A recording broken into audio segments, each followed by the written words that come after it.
Have you ever wondered why there is a growing interest in psychedelics as a source of healing? Or why traditional treatments for depression and PTSD often fall short? In this week's episode of Spiritual AF Sundays, we bring on Jahan Khamsehzadeh, Ph.D., author of the Psilocybin Connection, to discuss how psychedelics work and some exciting statistics on how effective they are in treating those with treatment-resistant mental illnesses. We'll also delve into the role of psychedelic mushrooms in expanding human consciousness throughout history and their potential for cultural change and revolution. Along those lines, you'll be surprised to find out which state in the U.S. was among the first to use state-level funding to support psilocybin research. Are you ready to open your mind and expand your understanding as we journey into the world of psychedelics and their transformative power? Let's dive in and discover the untapped potential of these soul-manifesting substances.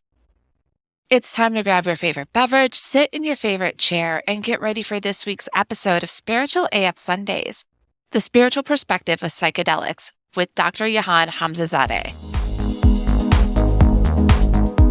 You're listening to Spiritual AF Sundays, created and hosted by The Mystic Geek. If you're looking to explore intriguing questions about the meaning of life and our place in the universe, then you're in the right spot. We dive into topics often discussed as sound bites on social media and take a deeper look. Whether it's woo topics like astrology and mysticism, or seemingly mundane matters like technology and politics, we cover it all. We explore our own thoughts and beliefs, talk to experts, and uncover hidden meanings. These fascinating areas of exploration can help us question ourselves and better understand our world. Ready to grow and explore in your spiritual journey? We're glad you can join us. It's time to start your week off by being spiritual AF.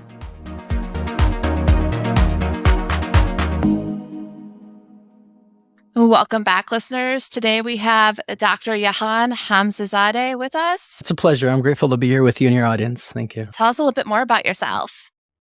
Yeah, so I got my doctorate in consciousness from the California Institute of Integral Studies, and my dissertation and big focus for the last 20 years has been psychedelics, both for the transformation of consciousness and overall its impact on evolution in the early parts of humanity and the roles that they could play with us moving forward.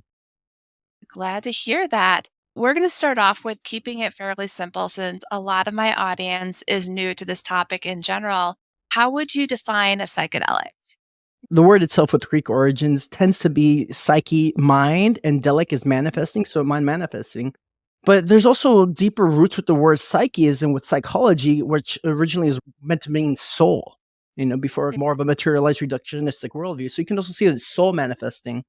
Other words that have been taken into the psychedelics is entheogens, entheo meaning God, entheogen meaning opening the God within. And so that tends to be the perspective with these substances more in the spiritual paradigm, that you're connecting with the planet, with the universe, that it's not just your brain hyper-connecting, but this is the way that nature talked with us, since there's thousands of plants that grow psychedelics, and there's at least 200 different species of mushrooms that also naturally grow and evolve psychedelic substances. With psychedelics, you mentioned mushrooms. Are they only mushrooms, or are there other types of plants that can be considered psychedelics? Many. We've yet to discover them all. So there's about 2,000 plants that just have DMT inside of it. And then there's plenty of cactuses that have mescaline, known as also like peyote in San Pedro. There's Salvia divinorum. In terms of psychoactive substances, it's quite a far reach. As far as mushrooms, there's over 200 different species of psilocybin mushrooms. And there's also other mushrooms like Amanita muscaria, like the Mario Brothers mushrooms that's fairly iconic. So they tend to grow in most ecosystems. You used another term amidst there, and I really want to make sure people understand this. You mentioned DMT. Yeah. What is DMT? It's become known as the spirit molecule. It's a substance that's found in our brains in most of life. Rick Strassman in 1994 did a lot of early work on this in a clinical setting.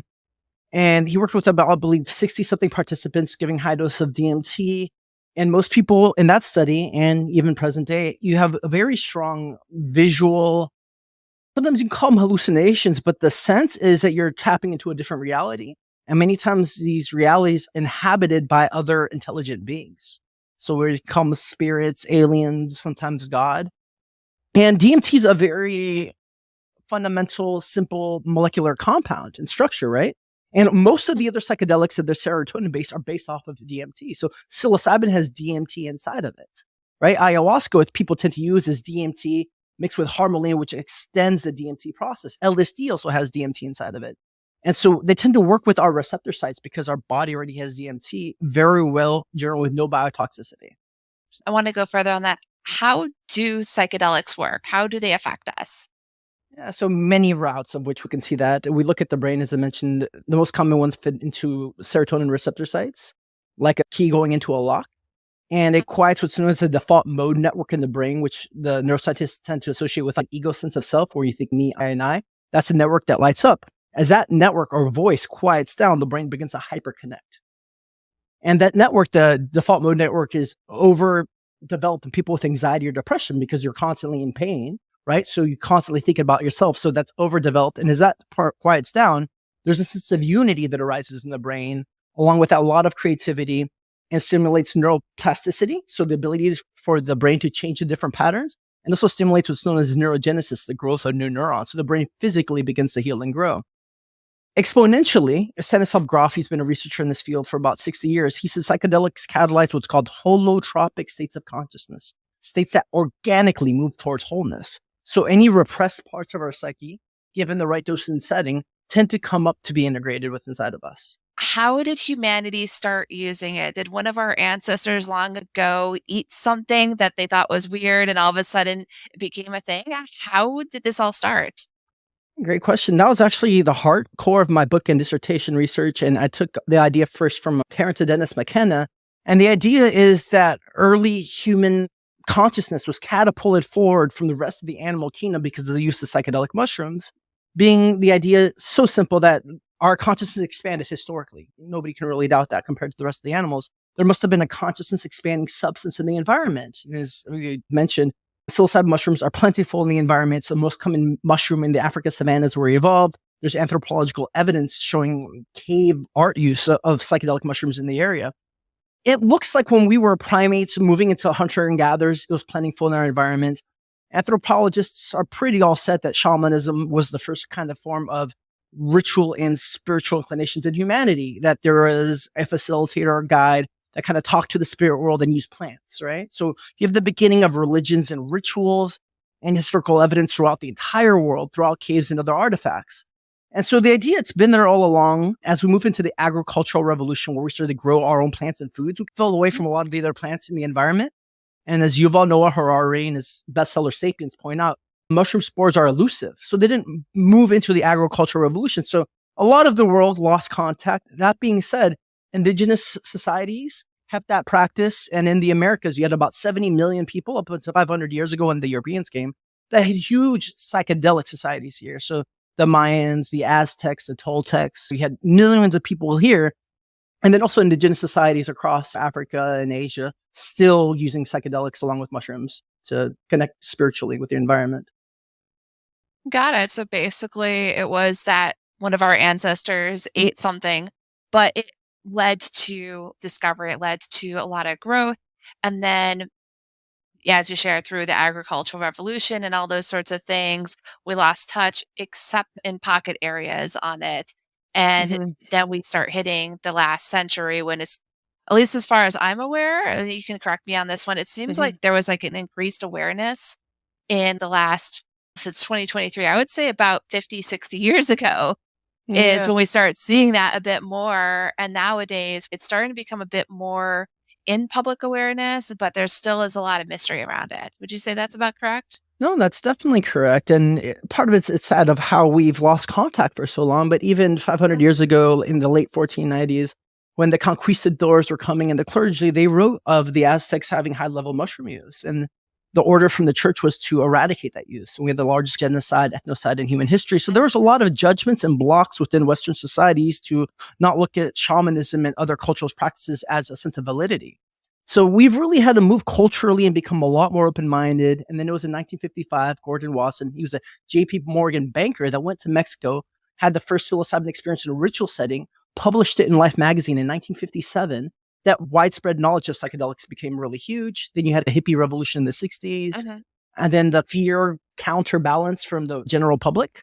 As Michael Pollan writes in his bestseller, How to Change Your Mind, that came out and probably also made psychedelics big. He says, at what other point in human history did the youth have such a searing rite of passage that the prior generation didn't understand? So when we don't understand things, we tend to be scared and push back. They became illegal, pushed away from even scientific explorations. And over the last 2 decades, thanks up to a lot of organizations, including MAPS, they put a lot of efforts in psychedelic research. So now the science is pretty sound. And building off that platform, a lot of like the rest of society's really been coming on board. With the History Society, you mentioned that there has been pushback initially with the conquistadors and Mhm. the church wanting to just eradicate everything. And then this counterbalance to the 60s where there's this lockdown. Why do you think that there's always been this Mm. resistance? Yeah, and I hope the audience takes this well because it does bring radical change. So the personality trait known to change the most in clinical settings with psychedelics is that known as openness. The openness to new ideas. It's also associated with creativity and intelligence, right? And some systems that's quite a threat. And so, like even in the 60s, people that took psychedelics started fighting the Vietnam War.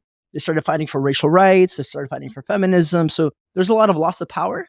And then with the church and religions, and even though these can be very spiritual, it tends to get a lot deeper than like the more kind of general religious kind of cosmologies. And so if you have something like Christianity where like we're the one and only truth, that's a threat to that belief. And so it was seen as like even in the late 1500s as Satanism and kind of devil worshiping, the use of plants, right?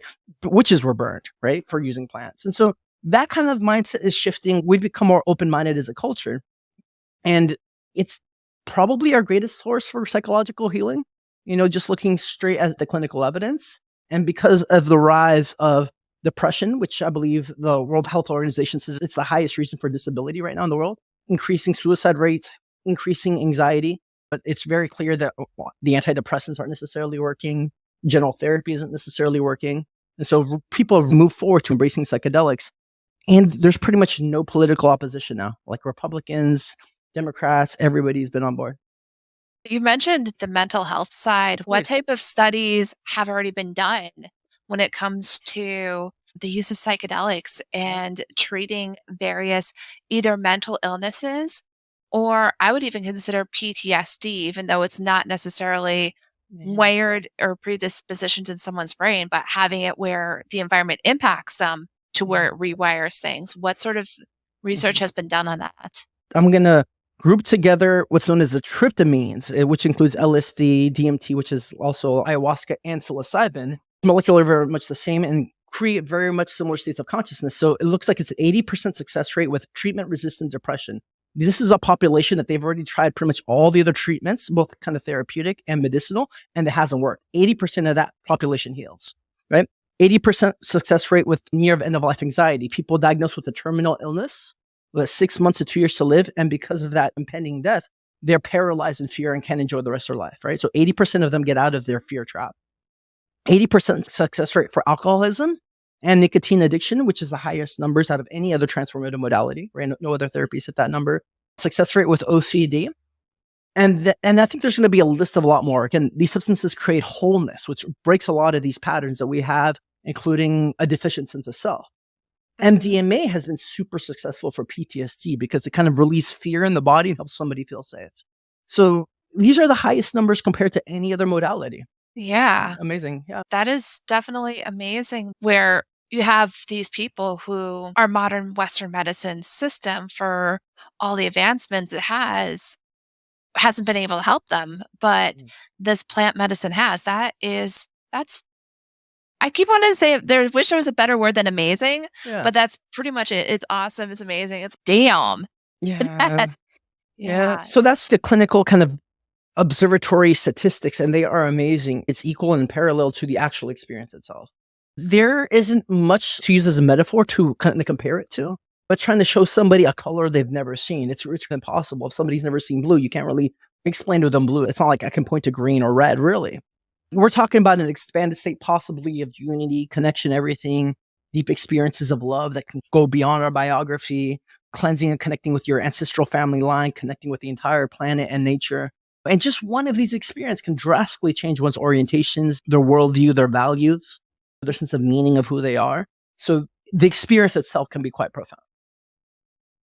So, looking forward on this one, from where we are at in 2023, we have this sort of culture war that's going on right now. I'm not going to name all the different things, but it's almost like people on one side are doubling down on the status quo Mhm. and on trying to maintain various things, and others are promoting change.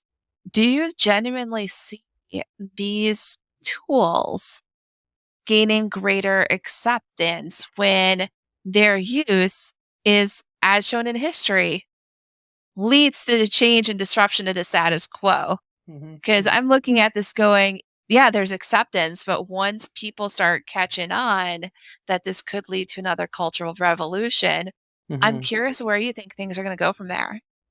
They are probably my greatest hope for cultural change and revolution in the sense of we're getting back and evolving. Nothing really stays the same. If it does, it kind of withers and becomes stale. All of nature keeps evolving and changing. So that's something we have to get used to. There is no such thing as not growing. You do wither and die and atrophy and become irrelevant in many ways. Mhm. I see them as part of the way that nature itself creates to come into alignment and self organize. It's because we haven't been using them that we've grown so out of balance. How effective they are just in the statistics and numbers, there will probably be a psychedelic clinic in every town and city. Most therapists are really excited to learn this modality. And it looks like in 2025, we're going to move towards federal legalization for MDMA and psilocybin, right? So federally, doctors will be able to prescribe these two medicines, one for depression, one for PTSD. A lot of the MDMA focus has been on veterans. So people that really still have a nationalistic kind of bent, but there's a high suicide rate. I think it's 21 veterans commit suicide a day. There's been a lot of effort from the vets to really integrate psychedelics. Also, strangely, because as we move into this political war, Texas, who tends to be very conservative, is the first US state to use state funding for psilocybin research. So, strangely, we're really united on this area of mental health. Understandably, it goes beyond that. We're all suffering. Suffering unites us and brings us together and gets us past our kind of smaller identities of I believe these values, I'm this kind of person, I'm this religion. It hits a core unity underneath all of us. That's wow, Texas being the first state. When you hear all the different things about Texas and their attempts to control people's bodies, that they're the first state to put money towards research, Sure. Sure. that's mind-blowing. I know. Yeah. That is definitely mind-blowing. Totally. I have a lot of hope because it creates that sense of values. If I could speak from my personal experiences, I've had hundreds of journeys. There's times I've looked down and I became like a black lesbian, where I'm black, I'm a female, and I like females. Kind of like a very sense of what's the most other I can go in this psyche. It happens by itself. I've become plants, I've become animals. And so it creates a deep experience of connection with everything around you. When you have those kind of experiences, you have easier empathy and it's really hard to other people.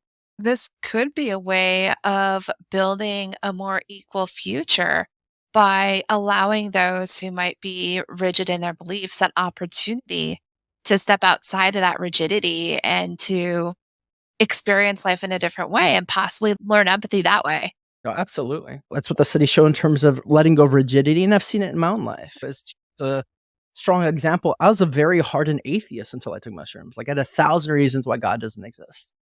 And then yet you have these direct experiences with something divine or with nature, and it's kind of self-recognizing. I can't lie to myself and say that didn't happen. So Mhm. it really does break us out of whatever box we're in and show us the potential for much more. So I'm going to ask a question just because this is something that's starting to build more awareness as well. THC. So Mm. marijuana is starting to get legalized in various states. And I know there's a push for that to be legalized on a federal level as well, or at least decriminalized on a federal level. Would you consider THC or marijuana to be a psychedelic? I know some people say yes, some people say no. I'd like to hear your view on it. It hits so many of the qualities of what we consider psychedelic, a sense of boundary dissolving, a sense of unity, a sense of getting us more in touch with ourselves, and a deeper sense of consciousness, more creativity. So it hits all the markers. Of course, somebody could do really high amounts of THC and go into more psychedelic states, but it's not the same amount as taking a regular dose of mushrooms, right? So that just goes much stronger in that direction. So I personally do. I've studied the plant for a bit, grew it for a long time. I don't smoke it anymore, but I'm really a proponent for it. We smoke the sexual organs of the female plant. We let go of the males and you smoke how it uses to reproduce. And one way I can see it is a feminizing agent in terms of just a tantric approach of polarities where people get in touch with their bodies, they slow down, they become more creative, they're softer. And our culture worldwide has been really overcompensating way into the masculine, right? Overproductive, using all the resources, prizing intellect. And so for a world that's speeding up so much and using all the resources and obsess on productivity, it slows a lot of Mhm. people down, causes reflection internally, helps them kind of dance and kind of get into their body.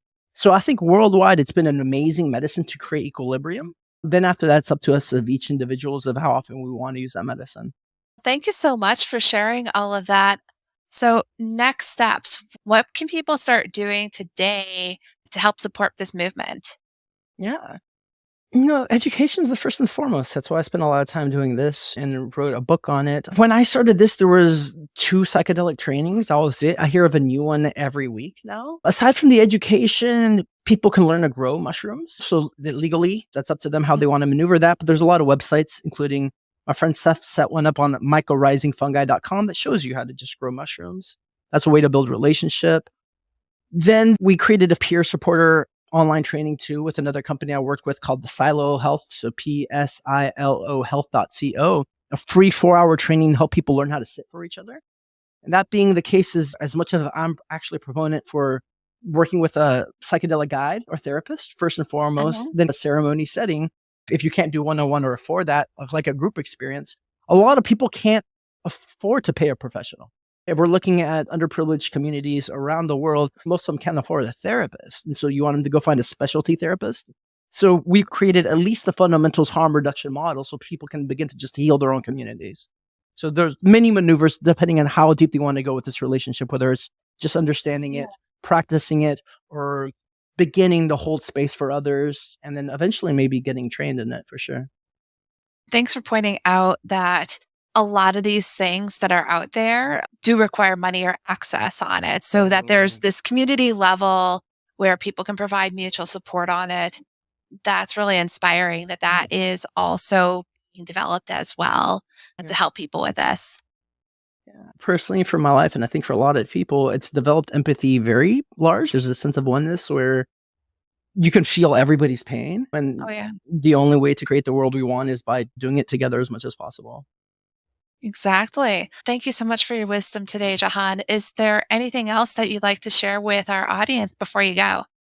Probably first and foremost, check out my book. It's called The Psilocybin Connection: Psychedelics, the Transformation of Conscious and Evolution on the Planet, an Integral Approach. Found on all major platforms. So as a paperback, ebook, but then also as an audiobook, found on Audible. And Mhm. then you can find me up on Instagram and Facebook under my first and last name. And I post a lot of content on psychedelics since it's quite a fascinating interest of mine. Oh, I was going to ask you about where to find you online, but you already answered that. So thank Yeah, you so much. for sure. It's an honor. Thank you so much. What an educational and insightful conversation. We covered a lot of ground today, so let's recap what we talked about. First, we explored how psychedelics have influenced human consciousness throughout history. It was interesting to learn how early humans may have expanded their minds through the use of psychedelic mushrooms and plants, and how shamanism played a huge role in our spiritual development. Next, we dove into the potential of psychedelic therapy and its impact on mental health. We discovered that psychedelics have shown great promise in treating conditions like treatment resistant depression, end of life anxiety, alcoholism, nicotine addiction, and OCD. MDMA has also been successful in treating PTSD with way better results than traditional therapies. So, yay for people who struggle with those types of issues.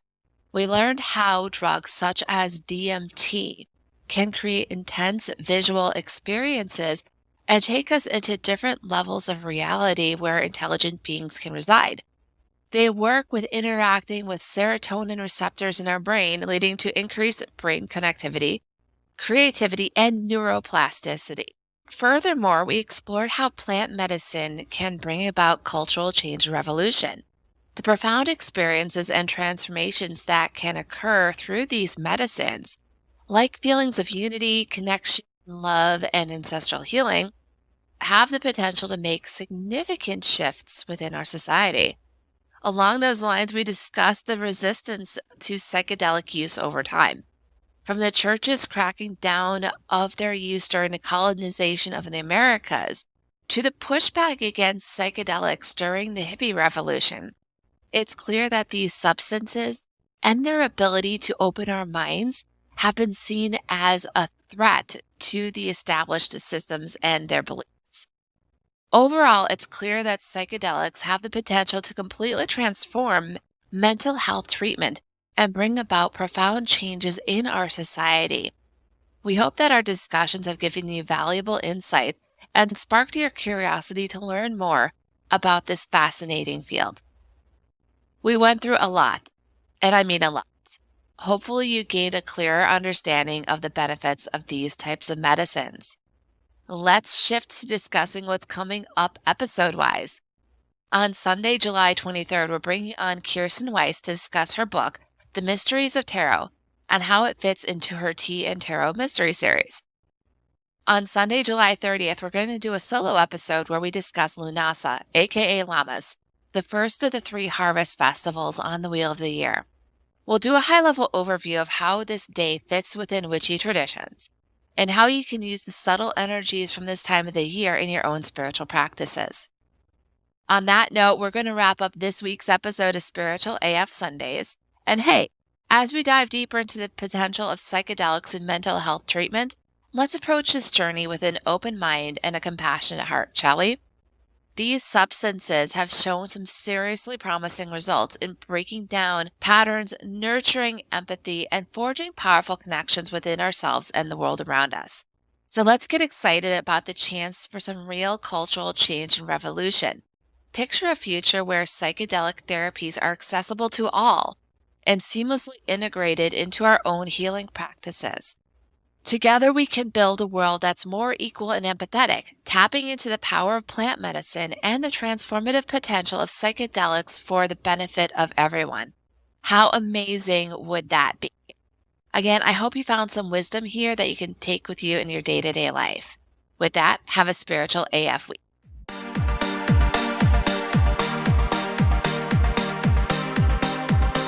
Thank you for joining us for Spiritual AF Sundays. This show is hosted by The Mystic Geek, that's me. Got comments or questions from today's episode? You can either email me at jess@themysticgeek.com or send me a voice message at speakpipe.com/themysticgeek. Don't worry, I'll put the link in the show notes. Help others start off their week with a Spiritual AF Sunday by sharing this episode with them. Also, 5-star reviews on Apple Podcasts help spiritual seekers find our show. So do the thing.